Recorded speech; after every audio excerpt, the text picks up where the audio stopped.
All right, so we're going to get rolling. We've got Xavier Mason from Therapy Notes. He's one of the enterprise sales executives. We've kind of asked Xavier to divide the time into three things. So, about a 20-minute crash course in Therapy Notes for those of you that aren't familiar with the platform, maybe just a first glance at what it looks like inside, some of the functionality. About 20 minutes on the new Insight beta feature that they're running. So there is a feature. We're not currently in the beta, so this is you're getting some top secret glimpses here. But essentially stuff like retention rates, stuff like that I know a lot of us want as practice owners. There's gonna be hopefully a tab being added, and he's gonna show us some of what that looks like, talk about it, and then we'll do about 20 minutes Q&A. So the floor is yours, Xavier. Blow our minds. All right, perfect. Welcome, everybody. My name is Xavier, as you mentioned. I'm part of the sales enterprise team. And enterprise executive is my official title. Fancy way to say a salesman, in my opinion. But welcome and thank you for attending. So I'll make this brief, not too brief. When you first log into your Therapy Notes account, this is your landing page. It will always say welcome and then your name. It is going to know your name because everyone on the account will have their own staff profile. Within that staff profile, you are able to set up things such as your work schedule. So you can put what locations you work, what times, and even what days. You will also have roles assigned. Now, depending on what roles you have, will determine what you can and cannot do inside of the system. A good example of that is right below where it says welcome in your name. It's our welcome message. Now, in this fake account, it's very generic. Just says welcome to Therapy Notes, most trusted EHR. Everyone can see it, regardless of what role you have. However, only those with the role of practice admin are actually able to change what it says. Right below that will be your upcoming appointments. Now, as long as something is on your calendar, this section will exist. However, if you just created an account, so nothing is on your calendar yet, this section will cease to exist. I be that specific because someone did create an account one day, did not see this. It's just because there's nothing up and coming. As soon as something is on your calendar, it will be displayed here. So just a quick view for you. And then right below that, you'll have your to-do summary. It's just going to summarize your actual to-do list. As mentioned earlier, you will have roles assigned to your profile. This to-do list is affected by those roles, meaning, let's say that you don't have a billing role. So these billing related items down here at the bottom, you will not see because you don't have a billing related role. This also correlates with the roles that you have. Now it does auto populate the task, so you don't have to worry about creating these tasks for everyone. They auto generate. Now, to see more detail about that summary, the to-do list in general, actually, you can either click on the item here from the summary or click on to do over here on the left. I'm going to click here where it says notes. There are 373 to take care of. As you'll notice over here on the left, it highlighted the to-do list because we're on the actual to-do list now. It is still broken down into sections up here at the top, and we're on the notes one. Navigating the system is very easy if you stick to your to-do list. If you need to get to a note, just click on it from the to-do list. So we're going to click on create a progress note. Now, don't worry. We are going to go over the notes a little bit later, but just wanted to show you that it's very quick and easy to navigate the system if you're just following the to-do list. And again, this is broken down into sections, and it correlates to the roles that you have on your profile. I'm just going to go down the left right here. So next would be messages. We do have a secure messaging feature. Our secure messaging feature is of no additional cost. It would allow you to message both your staff and your clientele. As you can see over here, we only have 2 messages in this fake account at the moment. But if we click on one of those, we'll get to the thread. This one was archived quite a few times. So we're going to scroll up so you can see what it would look like. And responding is as simple as just clicking down here where it says write a message and typing away. Once you type in the message you want, you'll just go ahead and click send. Now, when it's the first time you are sending a message, you're going to simply click on new up here in the top right. Doing so will give you this window where you'll pick the recipient. Now, at this current point in time, patient-wise, you can only message one patient at a time. However, staff-wise, you can either message one staff member at a time or groups of staff. It does give you the groups here. You can message all the staff at once, all the billers, all the clinicians, or all the schedulers. You would then set the audience. So whether this is administrative, billing, or clinical, you have a list of topics that you will set inside of your settings. So that's where this list comes from. And then the subject line is open-ended. So you're able to type away there. Then you'll, of course, put in the message body and click send in order to send it. Now, this is your view. For the patients, I'm going to go to the client portal.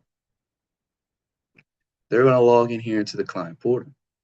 In the client portal, if I were to have sent a fake message to this fake client, it would pop up here under needs your attention. But since I didn't, we'll click messages here at the top. They're going to have a view similar to yours. Now, this fake patient doesn't have any messages right now, so there's nothing here to click on. But if they were to send a new message, they'll click on the option that says new in the top right. As you see, they have a similar screen to yours. I say similar because it is missing that recipient box. They don't have that option. They just have the audience option. So administrative, just as you had, billing, and clinical. So when they click on clinical, it goes to the clinician or the clinicians that they are assigned to. They also have a set of topics. You will also set this inside of the settings. So you can have a different set of topics for your clinicians and your staff, as well as a different set of topics for your actual clientele. Subject line is open-ended, and then of course the message of the body, and then they'll click send. Now, I always like to tell you the rest of the features of the portal. Don't worry, it'll be quick. This is where they'll log in to do any telehealth sessions. And we do have telehealth built right here by our development team. Not partnered with any other program, just taken care of by TherapyNotes itself. Okay. We offer two different versions, as we call them, of telehealth. We have the basic, which is of no additional cost. A lot of people like the basic. However, so that you are aware, it only can handle one-on-one sessions. Now, the premium that we have, premium can have up to 16 participants. Please keep in mind that one participant is always the actual clinician themselves. So 15 clients is how you want to think about it. It's 16 participants, but 15 of them will be actual clients. It does have its own fee. It is $15 a month per clinician. But keep in mind, they'll just log in here and click join. No need to worry about sending out a link every single time. No need to worry about them having to figure out how to log in. They just go to their client portal and click on join session. Now, other features of the client portal would be the sharing of documentation. So you can share things. You can send things to just be reviewed if you want. You can send things and collect electronic signatures. You can also send things to be completed and sent back. You can allow patients to see their balances, make payments, and obtain automatic receipts. And you can also allow the managing of appointments. Now, when we say manage of appointments, there are three things that we technically mean. You can allow them to, one, request new appointments. You can also allow your clientele to request to reschedule. And then the third option would be request to cancel. Now, you don't have to use that feature if you don't want. We don't force you to use anything in this portal. You can set additional parameters if you please. So maybe you want clients to be able to request to cancel or request to schedule, but not within 24 hours of an appointment. That is an option. You can also just turn off one of the features if you don't want it. So maybe you want clients to be able to request new appointments, but nothing else. You can set it that way. So you do have some customization. Just to give you a brief view of what it would look like for documentation-wise, we'll click on the 15 documents that they have, and we'll click on the consent for services. Now, it will load up that document here. They'll be able to go ahead and review it. And as they scroll to the bottom, they'll start by typing in their name. They have two choices for the signature. They can draw their signature. It's much easier if they're not using a mouse. Maybe they're using a touchscreen device, cell phone, tablet, touchscreen computer. If they are unsatisfied with drawing their signature, it's okay. They can click here on Use Type Name. That will generate a signature based upon the name that they typed in. Either option they choose, when they're done, they'll just click Submit Completed Document, and it will send back to you. Now, they'll always have a copy of it inside of the portal. just so that you're aware. They can also download a version out if they want. It will download into PDF format. If you're wondering how they know that they have documents to review or anything, if you send them a document in the portal, they are going to receive an email. Now, that email is very generic because the client portal itself is what is secure and HIPAA compliant, not the email. The email is just a general email. It's just going to say, hey, you have a document to review. Please log into your client portal. It might not be worded exactly like that, but just giving you an example, it's very, very generic. Once they log in, that's where they'll get more detail from. You, on the other hand, clinician-wise or admin-wise, you will receive a to-do list item that allows you to know that a document was sent back, an appointment request came in, etc., or a payment was made. So just to summarize again, the client portal itself is host to telehealth sessions, sharing of documentation, patient balances, which includes making a payment and obtaining receipts, and then appointment requests. I'm going to go back into therapy notes. I'm keeping track of the time here as well. And we're going to click here on scheduling over here on the left. Now this gets you to your actual calendar. You do have 4 different views indicated over here on the right. So currently we are on the agenda view. You then have a daily view, a weekly view, and a monthly view. You are able to change that view as many times and as often as you please. If you are a clinician and you only have the role of clinician, you only have access to your own calendar. If you have the role of practice scheduler, however, we'll click here on set calendar view. You can pick and choose who you want to see on the calendar at one time. In addition, you can change the color that correlates to that particular clinician on the calendar. You can also choose to filter by location if you offer services out of multiple locations. You can filter by clinician type. So maybe someone calls in or walks in and they need a substance use counselor or a psychiatrist. You also can filter by payers. Now, please keep in mind that if you don't see this payer tab, it's because your entire practice accepts the same insurances. Someone will have to accept insurance that someone else doesn't, at least one person, in order for this filter here to make sense. Because if everyone's accepting the same insurances, it's really no purpose in allowing you to filter by insurance. And then you have language as the last filter. If you indicate on your profile that you provide services in an additional language, you will have this filter where you filter by languages. Finally, down here at the bottom, you can choose to hide missed or canceled appointments, show patient initials, and include inactive clinicians as well. Just make sure you click Set Calendar View in order to save those changes. I'm going to click the X here. Now, when it comes to creating a new appointment, remember, you can allow the clients to request those appointments via the client portal, or you can click here on New. You would start here at the top. You'll pick the appointment type. That's going to let the system know what type of note template you need. If you pick therapy intake, it knows you need an intake note. If you pick therapy session, it knows you need a progress note, etc. A scheduled event could be anything: lunch, meeting, etc. You can also mark yourself as unavailable. Maybe you're leaving a little early. Or extra availability. Maybe you're staying a little later. What's also unique about therapy notes is down here where it says service codes.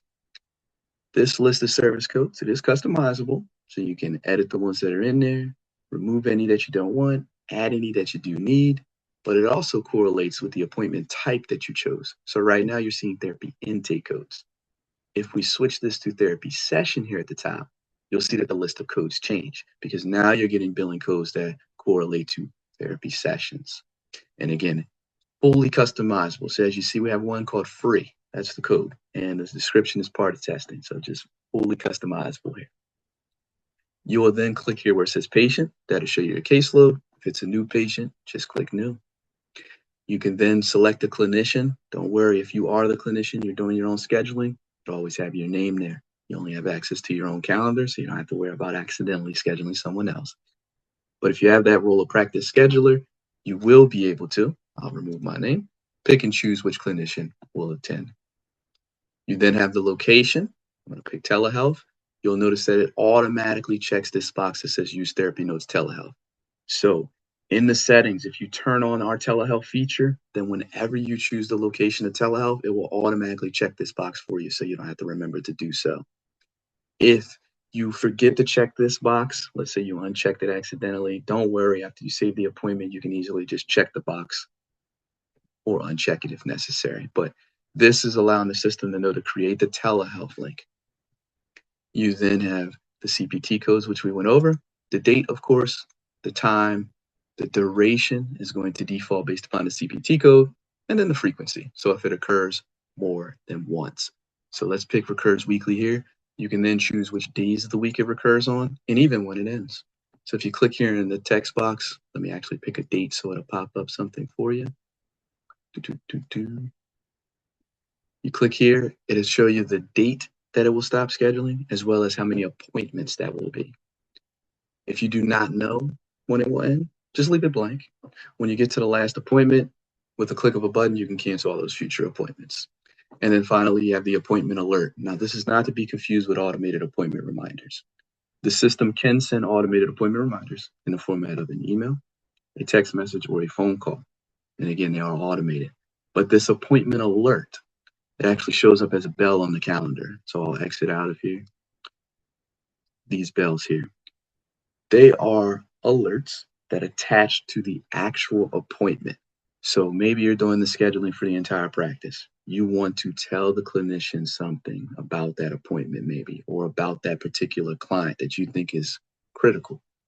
You could always send them a secure message if you want, or you could just put it in that appointment alert section. It'll pop up as a bell on this calendar. Now, on this monthly view, you do have to hover over it or at least click on the appointment to read it. But if you're on something such as the agenda view, you can see it's already large enough for you to review it. So next here, we'll click on patients.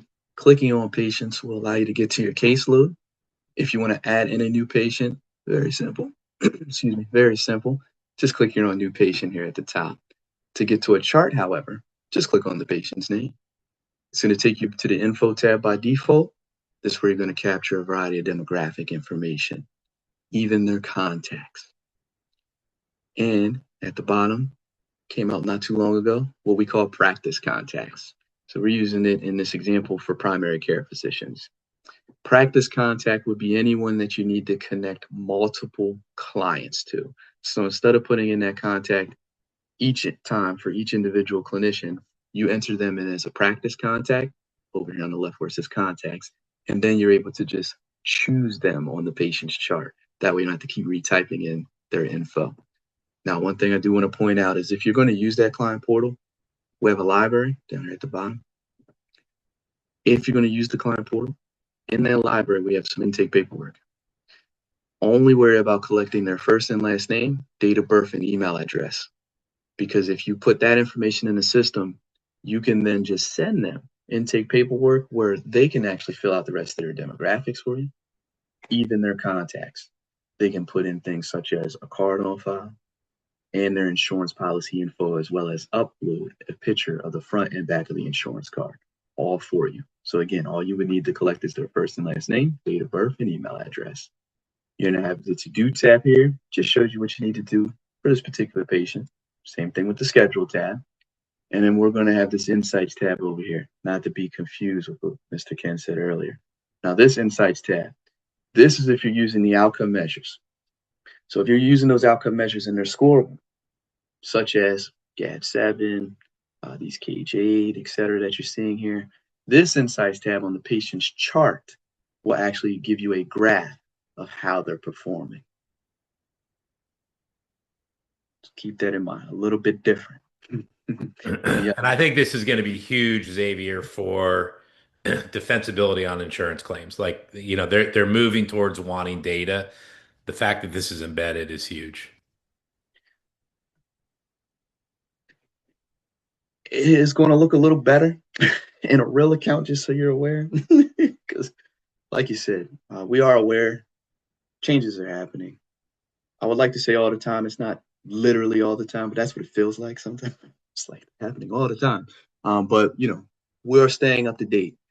We're trying to get you everything that you do need. But again, this insights tab, just so you're all aware, you don't want to confuse it with what you're going to see a little bit later. Documents tab is where all documentation will be. Anything that you want to upload. So if you're doing anything on paper, if you want to upload something, maybe you're switching over, you can upload past notes here, documents, just click here on the upload patient file option. Outcome measures is the other tab here in the documents. This will allow you to administer those outcome measures now. You could also send them through the client portal if you would like. If they are scoreable, they will score themselves. And then, of course, you have the create note option. Now, in order to create a note, if you take this route, it's quite a few clicks. You have to click patients first, patient's name, documents tab, create note, and then the note. Follow the to-do list. If you follow the to-do list, you just click on the item from there, takes you right into the note. Now, not to bore you all, but I'm going to click here on the progress note. I'm not going to show you all 10 of those notes, but keep in mind you do have 10 different note templates that you can choose from. Now, by default, we're going to give you the TherapyNotes version of the SOAP note. You can choose to use just the original SOAP note if you want, a DAP note, or a burp note. We also give you the ability to create a custom progress note. Now, it's important that you pay attention to the progress note. Currently, you cannot customize the intake note that we give you or the treatment plan note template, but the progress note template are customizable at this current point in time. Now, we are working toward more customization, so we will give you the ability to customize those treatment plan note templates and those intake note templates in the future. I don't currently have an ETA just yet, but do know that it is coming, and we'll get it out there as quickly as we can, and of course, as efficiently as possible. Now, in the note itself, things are going to pull forward from the patient's chart and the calendar, what you're seeing up here. Diagnosis is pulling forward from the intake and treatment plan, and it will continue to pull forward as you continue to do more progress notes. The full ICD-10 list is in here. You can either click in the code section and start typing, and the list will appear, or you could click in the description option and start typing. Either option that you choose, when you go ahead and click on the actual diagnosis code or description, it will fill it out for you. Current mental status is a drop-down option. Don't worry, you're not forced to use the drop-down. You can type away if you want. You'll have a risk assessment. You can always add in an additional area. You'll have medications, subjective report and symptom description, as well as objective content. Those three are open-ended sections. You'll also have the outcome measures here displayed in the note. That way you don't have to go back to that Insights tab. Now, if you don't want it in here, it's okay. Click Options over here. You can remove or choose what outcome measures you do want to see, as well as which scores you want to see. Your interventions list is customizable, so you can add, move, or edit the ones that are in there. You could do it on a note-by-note basis if you want, or the practice admin can set it in the settings for everyone at once. And then you have your objectives that pull forward from your treatment plan, so you can state how the patient is progressing. You'll have the assessment, the plan, recommendation, and frequency of treatment. Now, if you've noticed, there's an option that says history over here on the right. It's next to every section of the note. Clicking on it will actually allow you to see what you previously wrote in that section. It's very tiny here, but what note or notes you wrote that content on. Click Use to pull it forward. That will save you the time from copying and pasting or retyping content. Down here at the very bottom, if you want to save this to finish it later as a draft, just click here on Save No Changes as Draft. Or if you check this box, it counts your electronic signature. It is time-stamped, and it thus allowing you to save the note as complete. ABC here is the spell check. You have revision history, so you can always get back to a previous version of the note, whether it was signed or saved as a draft. And then you have the ability to delete the note. Now, if you are interested, I'll uncheck this. If we scroll to the top, we do have our own AI built in. We call it Therapy Fuel. One of those features deals with these progress notes. You will be able to pick a treatment approach. So there's a drop down to help you out, or you can type in the treatment approach, up to you. And then you'll type in a brief session summary. Now again, this is Therapy Fuel as we call it. It is our AI. If you want to type in the session summary or dictate it, you can do so. So you click this little microphone here to use dictation, or you type in the session summary. You do have a third option now. You can actually allow the AI to listen in, whether that's in person or a telehealth session, and it will actually use a transcript. So instead of typing in a session summary to use a transcript, you'll still have to put in a treatment approach though. You can then fill out any additional information to help it out, such as diagnosis, current mental status, risk assessment. But down here at the very bottom, You'll go ahead and click on generate note and it will fill out the SOAP fields for you. Now, earlier I mentioned if you don't want to use the SOAP note, you can use a DAP or burp. So if you're using DAP or burp, it will fill out the DAP or burp section for you. If you don't like the content that it generates, don't worry. Just click in there. You can make any edits. Or you can click over here on the right where it says adjust tone. This will allow you to make it sound more formal, professional, concise, or descriptive. So let's click here on professional. You'll see it rewrote that content. You can still make changes if you would like to, and then click insert. If you'd rather revert back to the original, just click cancel and it reverts back to the original. So hopefully a feature that you all like. We have been getting good feedback from that feature. Mostly people are letting us know it saves them a lot of time. Just trying to be honest here with you there. They're loving that it's cutting down the time they need to spend on those notes. The AI does have quite a few other features. I'm going to click here on settings so you can actually see them as I am saying them. So I click settings and then therapy fuel. You'll be able to allow the AI to generate a client history summary. So we have a client history form you can send through the portal that is going to populate the intake note in the biopsychosocial section. You can allow the AI to summarize that section for you.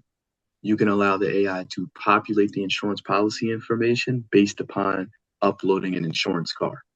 You can also allow the AI to generate a contact note based upon the secure messaging thread. It is a click button. You have the generate progress note from summary, which you just saw, and generate progress note from transcript, which I mentioned. You have your clinical voice that is customizable, allows you to make it sound more like you. So you can put how you refer to yourself, your clientele, etc. You can also allow the AI to generate a treatment plan. It will help generate the goals, objectives, the interventions, even the timeframes. And then you can adjust the writing tone, which you just saw, dictation, which was mentioned, and much more to come. Unfortunately, I do not have what is coming next for AI, so that one will have to remain a mystery for now. But a lot more features are in the works. Now, you do not have to enable Therapy Fuel for everyone. Maybe you have a large practice and only 2 people are interested. That's okay. You can select just those 2 clinicians to use the features, or you can enable it for everyone. As long as one person is using Therapy Fuel, they're signed up for it, everyone in the practice will have access to these 3 options here at the top, which the ability to generate the client history summary, populate the insurance policy information based upon a picture of the card, and generate the contact notes based upon the secure messaging thread. So keep all of that in mind. Staff, just click on, but don't worry, it's quick. This is where you'll go ahead and edit any staff member's information, add a new staff member, maybe deactivate someone, maybe you got an intern, their internship's over, you need to deactivate them. Contacts, that's where you'll go ahead and add in those contacts. Our example was primary care physician. That way you can connect them to multiple patients as opposed to, in this case, typing in Dr. Bernard's information each time. And then you have the billing tab. Now you have a plethora of things you can do here. You can enter in patient payments from here, miscellaneous charges, refunds, even generate statements. You can also run reports. You can send claims. Claims do generate on their own in our system. They don't send on their own, but they generate. Once a note is signed and saved, the system will generate a claim. Whoever's in charge of billing follows their to-do list, which will take them here. They'll be able to review the claim detail. Just check this box here and click review on the right. Now you'll be able to see all of the detail going out on the claim. You can also just see some brief information here just so you're aware. But all the biller would need to do, select the dates of service ready, clicking this option here, and click submit. They'll go to the clearinghouse, which is ClaimMD, and then to the insurance company. If there's any errors that the system detects, don't worry, you will be notified, such as this pink text box here. You cannot send this claim until you correct, in this case, the missing information. No matter how many times you try to check out this data service, you get an error. We charge per claim submission, so it would make no sense to allow you to send a claim that's missing information, paying the fee to send it, getting rejected, putting in that missing information, paying to resend it. It would make no sense. Instead, we just prevent you from sending it the first time until you enter in the missing information. Don't worry, if you don't know where to go, we have 24/7 live phone support. And the emails are also monitored 24/7. It's a big deal because apparently there are a lot of EHRs that either don't have any live phone number that you can call, which surprises me, or they have limited hours. We have 24/7. The only exception, holidays. Won't be here Christmas or Thanksgiving, just so you're aware. And But yeah, Xavier, let me interject here my own experience yep. with therapy notes, and then I'm going to ask you to talk about the insights feature here because I think a lot of people are going to be interested in that. We will admit that we strayed from therapy notes a few years back, from our first love. We've been using therapy notes since about 2012, 13, something like that. There are always features that all of us would love to see in these platforms that aren't in these platforms, right? And so we start looking elsewhere, and we got intrigued by another platform that the name will not be mentioned. It's bigger than our industry, right? It's a general medical platform. They promised all kinds of stuff, all kinds of integrated features, fax integrated. I mean, it just sounded amazing for our administrative workflow.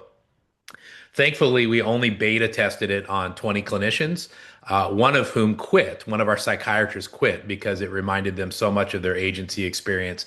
None of the features worked as promised.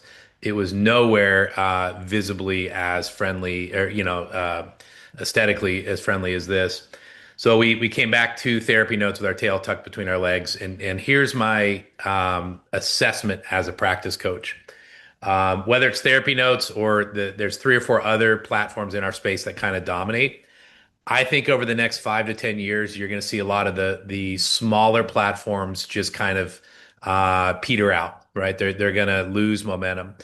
When you're as big as Therapy Notes or some of its competitors, you have the money running through your practice to be able to spend money on development and all these things.